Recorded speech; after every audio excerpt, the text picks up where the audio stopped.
Hello everyone, मैं मीनाक्षी शर्मा स्वागत करती हूँ आप लोगों का हमारे अपने YouTube channel Meenakshi Sharma education target पर। तो इस वीडियो में हम गर्ल्स वर्दी के कुछ इम्पोर्टेंट क्वेश्चंस को डिस्कस करने वाले हैं। और गर्ल्स वर्दी की हमारी ये सीरीज चल रही है, इसमें हम जितने भी क्वेश्चन गर्ल्स वर्दी जी के ऊपर हैं, चाहे वो अरोड़ा की बुक से हो या रंजीत सिंह की बुक से, नेक्टर से, कहीं से भी हमें जो भी इम्पोर्टेंट क्वेश्चंस मिलेंगे वो सब हम यहाँ पे डिस्कस करने वाले हैं। तो आज की वीडियो में हम गर्ल्स वर्दी जी का एक फेमस प्ले है जस्टिस, इसको डिस्कस करेंगे। देखते हैं हम कितना स्कोर इसमें कर पा रहे हैं। तो कॉपी पेन लेके बैठ जाइए और देखिए आपका कितना स्कोर इसमें होने वाला है। और इस वीडियो को स्टार्ट करने से पहले बता देती हूँ कि हमारा मिलियन माइंड्स इंग्लिश का प्रैक्टिस सेट जो सीरीज चल रहा था वो भी कंप्लीट हो चुका है और वो आप चैनल की प्लेलिस्ट पे जा कर के देख सकते हैं। डॉक्टर रंजीत सिंह के प्रैक्टिस सेट से भी काफ़ी सारे प्रैक्टिस सेट हम अपलोड कर चुके हैं, वो भी आप चैनल की प्लेलिस्ट में इजीली फाइंड आउट कर सकते हैं। सो आइए स्टार्ट करते हैं आज की video. Question number 110, the play justice act first opens in dash in a morning of July. तो देखिए एक फर्स्ट हमारा इम्पोर्टेंट फैक्ट यहाँ पे ये निकल के आ गया, जो जस्टिस प्ले है वो स्टार्ट कब हुआ था, कौन सा मंथ था, जुलाई मंथ में मॉर्निंग में स्टार्ट हुआ था। And Robert Cokeson is a managing clerk in the office of the solicitor James How. तो जेम्स हाउ जो सोलिसिटर है उनके ऑफिस में रॉबर्ट कॉक्सन है, ये वर्क करता था एज अ क्लर्क। और how and his son Walter How. तो देखिए दो पर्सन है यहाँ पे, James How and Walter how. Walter how बेटा है, जेम्स हाउ इनके फादर हैं, और इनका खुद का ऑफिस है जहाँ पे हमारे ये रॉबर्ट कॉक्सन हैं, ये क्लर्क हैं। और जस्टिस प्ले है एक्ट फर्स्ट और ये स्टार्ट होता है जुलाई में। तो कितने सारे क्वेश्चन हमें यहाँ से ही मिल गए हैं। तो अब हमें बताना है कि जो एक्ट फर्स्ट है वो कहाँ से स्टार्ट हुआ था। तो इसका आंसर हो जाएगा ए, कॉक्सन्स ऑफिस रूम। तो कॉक्सन के ऑफिस रूम से हमारा एक्ट फर्स्ट स्टार्ट होता है, और कौन से मंथ में, जुलाई मंथ में मॉर्निंग में। So next question, act fourth of the play Justice narrates the events of how many years later than previous act. अब जो प्रीवियस एक्ट था एक्ट फोर्थ में, तो उसमें जो नेक्स्ट जो एक्ट शुरू होता है वो कितने टाइम के बाद स्टार्ट होता है ये पूछा गया है। तो देखिए स्टार्टिंग में तो दिखाया गया है फाल्डर को किस तरह से जेल हो जाती है जो उसने फोर्जरी की थी उसके लिए। तो यहाँ पे बताया है कि एक्ट फोर्थ जो स्टार्ट होता है वो एक्ट थर्ड के कितने टाइम बाद का ये इसमें सीन दिखाया गया है। तो इसका जो करेक्ट आंसर हो जाएगा दैट इज ए, 2 ईयर्स। तो 2 ईयर्स लेटर का ये सीन इसमें दिखाया गया है। Then 112 question, act second of the play Justice begins in. तो अब एक्ट सेकंड हमारा बताना है हमें कौन से मंथ में स्टार्ट हुआ है। तो एक्ट सेकंड स्टार्ट हुआ है सितंबर मंथ में आफ्टरनून में। Then question number 113,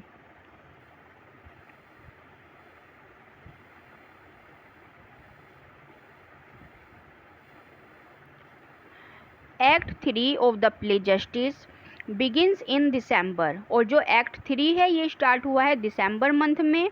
which pair of the scene and setting is correctly matched in the act.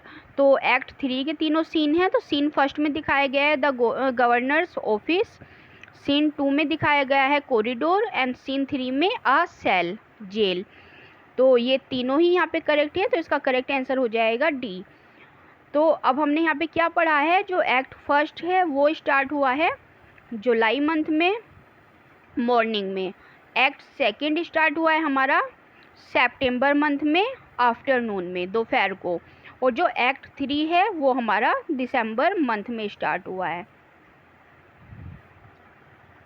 Then question number 114, Robert Cokeson is dash old wearing glasses with a bald head and an honest face। तो देखिए यहाँ बताया गया है Robert Coxon है उनका बताना है हमें कि उनकी एज कितनी थी। एक तो वो ग्लासेस पहनते थे, चश्मा लगाते थे, और उनका जो हेड था वो थोड़े से गंजे थे, विद अ बाल्ड हेड। तो वो जो गंजे थे और एक ऑनेस्ट फेस वाले, मीन्स एक अच्छे इंसान थे। तो यहाँ पे एज बतानी है, तो इसका करेक्ट आंसर हो जाएगा B 60 years. Then question number 115, who works as an office boy in the solicitor's office. अब जो सोलिसिटर्स थे James How and Walter How, तो उनके ऑफिस में एज अ ऑफिस बॉय कौन वर्क करता था। तो 115, the correct answer will be A here Sweedle. Then question number 16, he is a pale good looking young man of 23 with quick rather scared eyes। तो देखिए एक इसमें बताया गया है कि वह कौन था, तो वह हमें बताना है। ही किसके लिए दिया है यहाँ पे, तो ही क्या है यहाँ पे, पेल, एक थोड़ा पीले फेस वाला, जो उसका रंग थोड़ा पीला या डरपोक हम बोल सकते हैं। गुड लुकिंग यंग मैन, तो गुड लुकिंग था। एज कितनी बताइए, 23 बताइए। With quick rather scared eyes, और जो लोग अच्छे होते हैं थोड़ा डरपोक नेचर था उसका। He is a junior clerk in the office of James How and Walter How, तो ये यहाँ पे जूनियर क्लर्क था। विच character from the play justice is being introduced in the given lines, तो किस कैरेक्टर के बारे में यहाँ बात की गई है, तो इसका करेक्ट आंसर हो जाएगा D, William Falder. 117, at what time of night Ruth and Falder plan to meet at the booking office। तो रात में किस टाइम पे रूथ और फाल्डर, जो वो भागने की तैयारी कर रहे थे वहाँ से, तो वो क्या प्लान बनाते हैं कि बुकिंग ऑफिस पे वो किस टाइम मिलेंगे। तो बहुत ही इंपॉर्टेंट क्वेश्चंस दिए गए हैं इसमें सारे, तो इसका बी पार्ट करेक्ट हो जाएगा 11:45 ओ क्लॉक, मीन्स रात के टाइम वो मिलना चाह रहे थे 11:15 बजे के करीब। So 118, Coxon notices Falder and Ruth kissing each other, तो कॉक्सन नोटिस करता है कि Falder and Ruth both are kissing. तो he instructs Falder to make use of office premises properly and gives him a pamphlet, तो वो उसको instruction देता है कि ऑफिस प्रीमाइसिस में किस तरह से प्रॉपरली वर्क करना चाहिए, और वो उसको एक पैम्पलेट देता है। तो उस पैम्पलेट में क्या लिखा था यहाँ पे पूछा गया है। तो question number 18, the correct answer will be C, purity in the home. तो ये भी इंपॉर्टेंट क्वेश्चन हम कह सकते हैं, इस टाइप के क्वेश्चन भी आ जाते हैं एग्जाम में। तो purity in the home was written in that pamphlet. Then question number 19, yes 119, he is rather a refined looking man of 35 with a pleasant almost apologetic voice, which characters from justice is introduced in these lines। तो यहाँ पे बताया गया है 35 year की as का एक man है, यहाँ पे प्लीजेंट नेचर है, अपोलोजेटिक वॉइस है उसकी। तो कौन से कैरेक्टर के बारे में बात हो रही है यहाँ पे, correct answer is A, Walter How. तो वॉल्टर हाउ कौन था, जेम्स हाउ का बेटा था। तो यहाँ पे देखिए इस तरह के पॉइंट्स को हमें लर्न रखने की ज़रूरत है। जो कॉक्सन है, रॉबर्ट कॉक्सन, वो सीनियर क्लर्क था, उसकी एज बताई थी 60 ईयर्स। ये छोटे छोटे फैक्ट होते हैं जो हम भूल जाते हैं। फाल्डर है, फाल्डर की एज है 23 ईयर्स, और जो वॉल्टर है, वॉल्टर हाउ की एज है 35 ईयर्स। सो क्वेश्चन नंबर 120,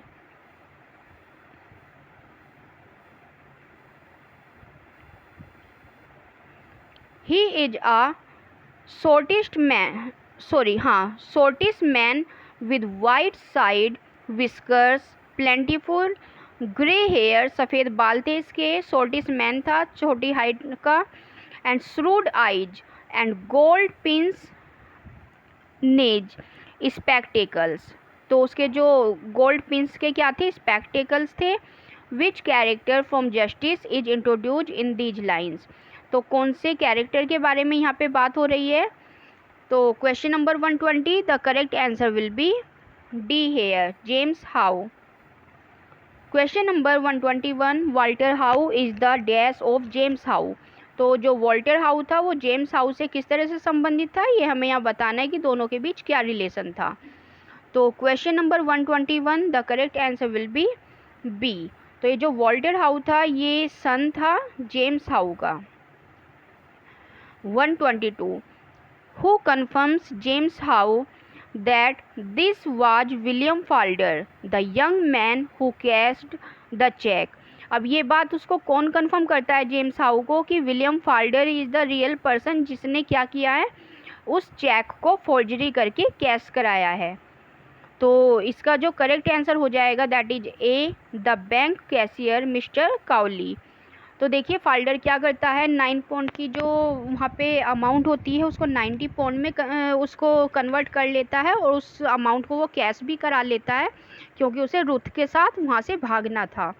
और इस बात को कौन क्लियर करता है कि फाल्डर हाउ ने कैश कराया है, the bank cashier Mister Cowley. Then question number 123, when Falder confesses his offence what reasons he give. और जब फाल्डर कन्फेस करता है अपने अपराध को कि हाँ मुझसे गलती हुई है, तो वो क्या रीजन देता है कि ये गलती उससे क्यों हुई है। तो इसका करेक्ट आंसर हो जाएगा D, he replies that he was badly in need of money. तो वो बताता है कि मुझे पैसों की बहुत ज़्यादा ज़रूरत थी, दैट्स वाई मैंने इस तरह का स्टेप उठाया। Question number 124, What changes were made in the check and counterfoil by Falder। तो फाल्डर ने क्या चेंजेज किए थे चेक में। तो इसका करेक्ट आंसर है A, he added a nought to 9 and ty to 90। तो देखिए 9 लिखा हुआ है, वो उसमें क्या करता है, टी वाई ऐड करके उसको 90 बना देता है। और यहाँ पे भी जो 9 नंबर लिखा होता है उसके सामने वो 0 लगा के उसको 90 में कन्वर्ट कर देता है और उस 9 पाउंड की जो अमाउंट है उसको 90 पाउंड में कैश करा के वो वहाँ से निकल जाता है।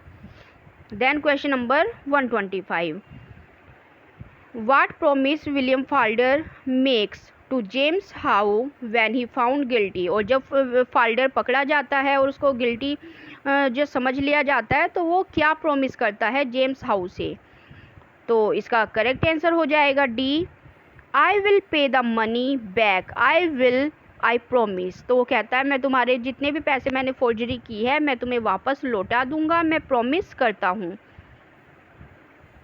Question number 126, life is one long temptation who speaks this line in Justice. और जस्टिस में इस तरह की लाइन कौन बोलता है कि लाइफ क्या है, एक लॉन्ग टेम्पटेशन है। तो ये बोलता है जेम्स हाउ। देन 126 के बाद 127 question, the quality of mercy is not strained who speaks this line in Justice. और ये लाइन कौन बोलता है।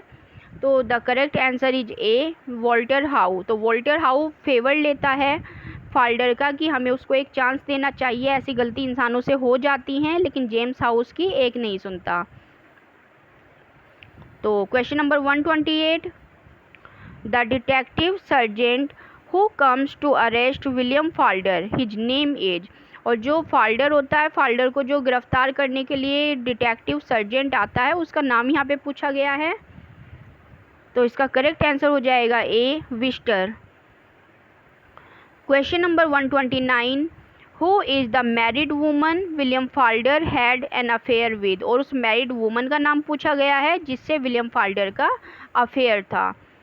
तो इसका करेक्ट आंसर है C, Ruth Honeywill. Question number 130, in the court the counsel for the crown is. तो court में बताना है काउंसिल फॉर द क्राउन कौन था, जो फाल्डर के खिलाफ जो वहाँ पे केस लड़ रहा था उस वाले हमें एडवोकेट का नाम बताना है। तो the correct answer will be here, mister Harold clever. 131, in the court of council for the defence is. और जो डिफेंस एडवोकेट था जो फाल्डर की तरफ से केस लड़ रहा था उसका नाम पूछा गया है। तो the correct answer will be D here, Mister Hector Frome. Question number 132, who leads a miserable life with her husband a drunkard who habitually ill treats her. तो कौन ऐसी मिजरेबल लाइफ जी रही थी अपने हस्बैंड के साथ में, क्योंकि उसका हस्बैंड क्या था, एक ड्रंकर्ड था जो उसको रोज़ मारता पीटता था, उसके साथ थोड़ा इल बिहेव करता था। तो इसका करेक्ट आंसर हो जाएगा C, Ruth Honeywill. Question number 133, What was actual reason given in court by Falder that compelled him to alter the check? और वो अपना फाइनल रीजन क्या बताता है वहाँ पे, क्या एक्चुअल रीजन था कि फाल्डर ने इस तरह से फोर्जरी की थी, 9 को 90 पाउंड में चेक को उसने कन्वर्ट कर दिया था। तो क्या वो वहाँ पे अपना एक्चुअल रीजन देता है? तो इसका करेक्ट आंसर हो जाएगा A, Falder wanted to marry Ruth and settle in another country, so they require money. तो यहाँ पे फाल्डर ने कन्फेस किया था कि मैं मैरी करना चाहता हूँ, शादी करना चाहता हूँ रुथ हनीवेल से, और हमने सोचा था कि हम इस मनी को फोर्जरी करके पैसे ले करके दूसरी कंट्री में सेटल हो जाएंगे, और इसलिए हमें मनी की ज़रूरत थी। Question number 134, who says it is a matter of life and death. तो ये लाइन जस्टिस प्ले में किसने बोली थी? इसका करेक्ट आंसर हो जाएगा सी, रुथ हनीवेल। तो रुथ हनीवेल जब आई थी कॉक्सन से मिलने के लिए, तो उसने ये लाइन बोली थी कि मुझे एक बार फाल्डर से मिलवा दो, और it is a matter of life and death, क्योंकि कॉक्सन ने मना कर दिया था फाल्डर से मिलाने के लिए, लेकिन जब उसने ज़्यादा फोर्स किया तो उसने उसको फाल्डर से मिलवा दिया था। तो ये लाइन किसने बोली थी? रुथ हनीवेल ने बोली थी। Question number 135, in which country Falder and Ruth intended to go and get married. तो कौन सी कंट्री में फाल्डर एंड रुथ जो जाना चाहते थे, क्या उन्होंने डिसाइड किया था कि हम कौन सी कंट्री में जाकर के शादी कर लेंगे? तो इसका करेक्ट आंसर हो जाएगा B, South America. Now question number 136, who defends the forgery act of Falder, saying it was all the work of a moment, the rest has followed as death follows step to the heart। तो कौन यहाँ पे जो कोशिश कर रहा था Falder को बचाने की, हमें सोलिसिटर का नाम बताना है यहाँ पे कौन था। तो इसका करेक्ट आंसर हो जाएगा D, Mister Hector Frome. Then 137 question, the punishment announced by the jury for Falder is. तो क्या पनिशमेंट जूरी ने अनाउंस की थी वहाँ पे फाल्डर के लिए? तो इसका करेक्ट आंसर है A, penal servitude for 3 years including solitary confinement. तो उसको 3 साल की कैद मिली थी, और सोलिटरी कन्फाइनमेंट होता है सैसरम, मीन्स उसको वहाँ पे काम भी करना था, और उसको नहीं सॉरी सोलिटरी कन्फाइनमेंट ये था कि उसको वहाँ अकेले रहना था, वो किसी से बात भी नहीं कर सकता था वहाँ पे, और उसको 3 साल की सज़ा दी गई थी। Then 138 question, who was the justice for the case of Falder in the court. तो वहाँ पे हमें जस्टिस का नाम बताना है। तो the correct answer is A here, Mister Justice Floyd. तो वहाँ पे जो जज था उसका नाम क्या था? Floyd. Question number 139, who was the captain in the prison. और प्रिजन में हमें कैप्टन का नाम बताना है। The correct answer will be A here, sorry ये कैप्टन नहीं है, चैपलिन है। तो प्रिजन में चैपलिन का नाम बताना है, और वो कौन है? Hughes Miller. Question number 140, John Galsworthy's novels are chiefly occupied with the effect and conflict of. तो जॉन गाल्सवर्दी की नॉवल में बताना है कि किस चीज़ से वो ऑक्यूपाइड थी, या क्या उसमें इफेक्ट मिलता था। तो the correct answer will be C here, class tradition upon society. तो ज़्यादातर वो सोसाइटी के ऊपर ही लिखते थे, किस तरह की ईविल उस टाइम पे चल रही थी सोसाइटी में। Then question number 141, which of the following plays is not written by Galsworthy. और इनमें से कौन सा प्ले गाल्सवर्दी ने नहीं लिखा? तो इसका करेक्ट आंसर हो जाएगा डी, अ डॉल्स हाउस। तो ये जो प्ले है आई थिंक ये हेनरी इब्सन ने लिखा है। बाकी the silver box, joy and weavers, ये सब गाल्सवर्दी जी के लिखे हुए हैं। तो इसका करेक्ट आंसर है D, a doll's house. 142 the little man written by Galsworthy is A और N. तो जो लिटिल मैन है गैल्सवर्दी का लिखा हुआ उसका हमें यहाँ पे जॉनर बताना है. तो इसका करेक्ट आंसर हो जाएगा C, 1 act play. Next question.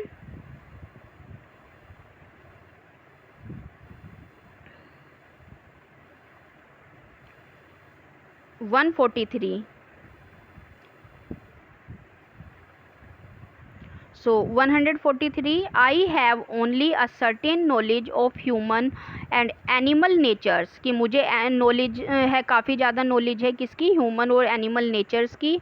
and a common sense which tells me that wild animals are more happy in freedom. जो मुझे कॉमन सेंस है वो मुझे बताता है कि जो वाइल्ड एनिमल्स हैं वो ज़्यादा खुश होते हैं फ्रीडम में, आज़ादी में, मोर देन कैप्टिविटी. अगर उनको कैद कर लिया जाए तो वो उसमें खुश नहीं होंगे, बल्कि उनको आज़ाद छोड़ दिया जाए तो वो उससे ज़्यादा खुश होते हैं.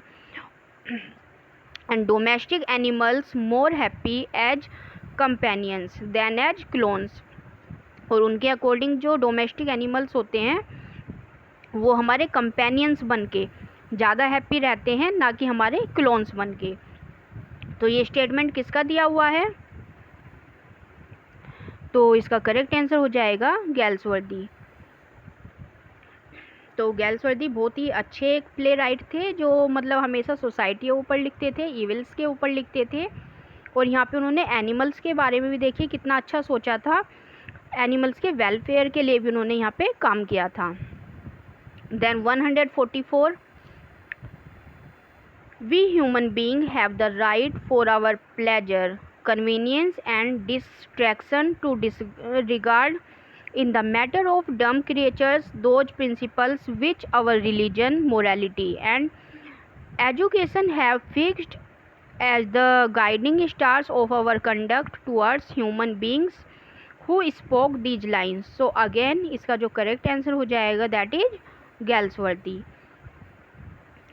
Then question number 145 whether or no animal have what are called rights is an academic question of no value whatever in the consideration of this matter, but lest there be anyone who wishes to take up this point of abstruse philosophy, I will admit at once that animals have no more rights than have babies under the age when they may be said to have duties on which rights, as we are told, depend, that animals have no more rights than imbeciles or those who are deaf, dumb and blind. तो देखिए कितना अच्छा इन्होंने animals के बारे में बोला था कि उनके पास इतने भी राइट्स नहीं होते जितने हमारे बच्चों के पास होते हैं, जितने घर के छोटे बच्चों को हम राइट्स देते हैं, और एनिमल्स को किस तरह से हम ट्रीट करते हैं, जबकि वो बिल्कुल क्या होते हैं, इनोसेंट से क्रिएचर होते हैं. तो अगेन ये जो कोटेशन है किसने बोली थी? तो John Galsworthy. Then question number 146 if it were true, अगर ये सच हो जाए, that the present methods of slaughtering animals for food in this country were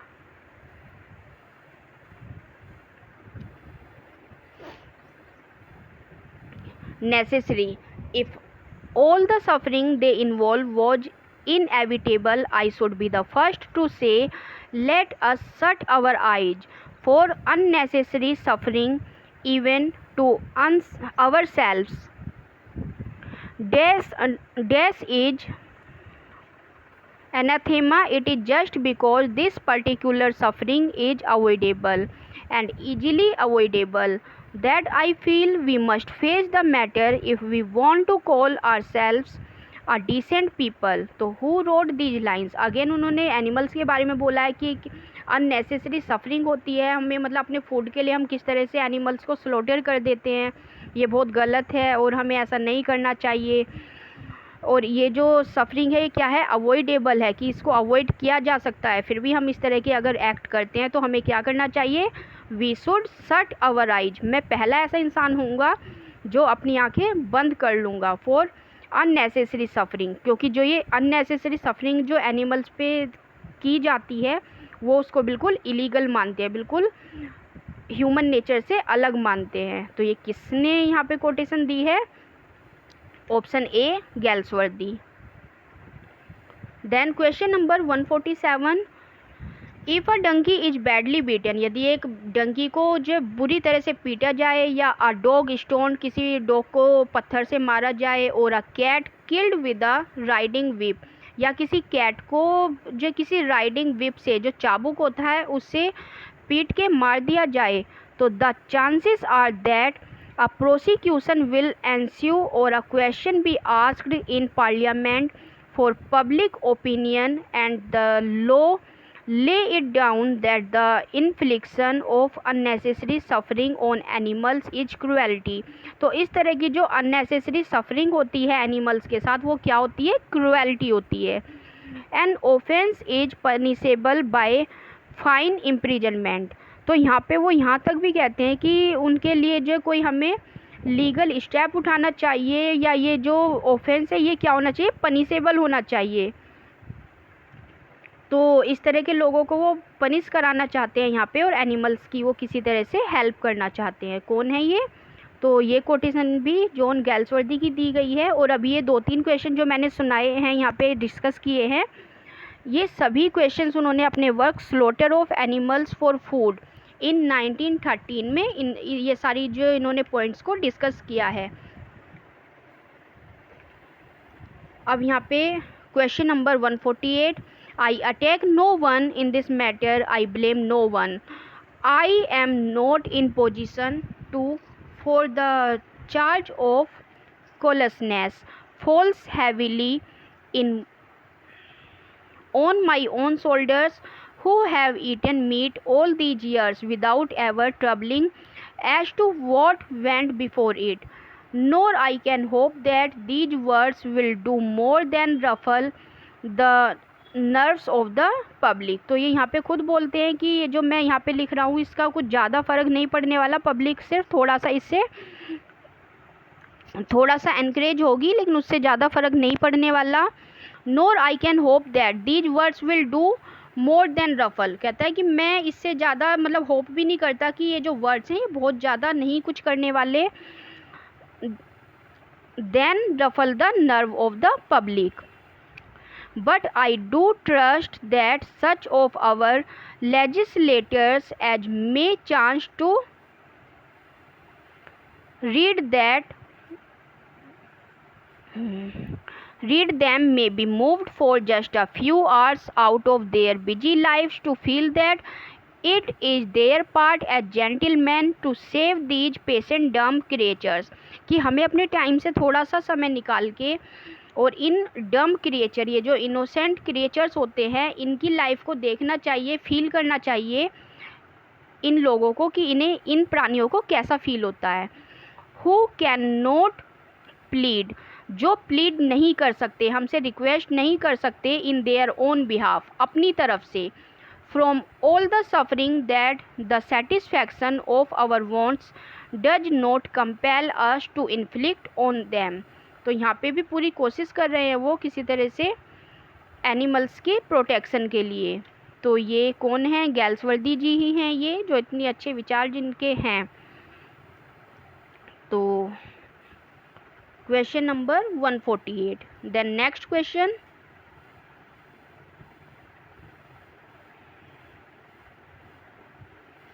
question number 149, law grinds the poor, the rich man rule the law, who speaks these line। तो ये lines किसने बोली है कि जो लॉ है, जो कानून है, वो क्या करता है? ग्राइंड करता है किसको? पुअर को। जो गरीब लोग होते हैं वो लॉ हमेशा उन्हीं को ग्राइंड करता है, उन्हीं को पीसता है। And the rich man rule the law, और जो रिच मैन होते हैं, अमीर आदमी होते हैं, वो क्या करते हैं? वो कानून के ऊपर शासन करते हैं। तो ऐसी जो लाइन है ये किसने बोली थी? तो again the correct answer will be John Galsworthy here, option A will be correct. Then question number 150, John Galsworthy is a satirist and at best तो जॉन गल्सवर्दी क्या थे, एक सटायरिस्ट थे और क्या थे, एन आयरनिस्ट। तो option A will be correct here, an ironist. तो आज की वीडियो में सिर्फ इतना ही। आई होप आपको आज की वीडियो बहुत पसंद आई होगी और आपके लिए जो सेशन है बहुत फ्रूटफुल भी रहा होगा। तो आपके जो भी कमेंट्स हैं या आपके जो भी फीडबैक्स हैं प्लीज़ मैसेज बॉक्स में लिखना मत भूलिए। और अगर वीडियो पसंद आई है तो वीडियो को लाइक कर दीजिए, ज़्यादा से ज़्यादा अपने फ्रेंड्स के साथ इसको शेयर कीजिए। और यदि चैनल पर नए हैं तो चैनल को प्लीज़ सब्सक्राइब कर लीजिए, जिससे आने वाले वीडियोज़ के नोटिफिकेशन आपको टाइम से मिलते रहें। तो मिलते हैं नेक्स्ट वीडियो में, जब तक के लिए बाय।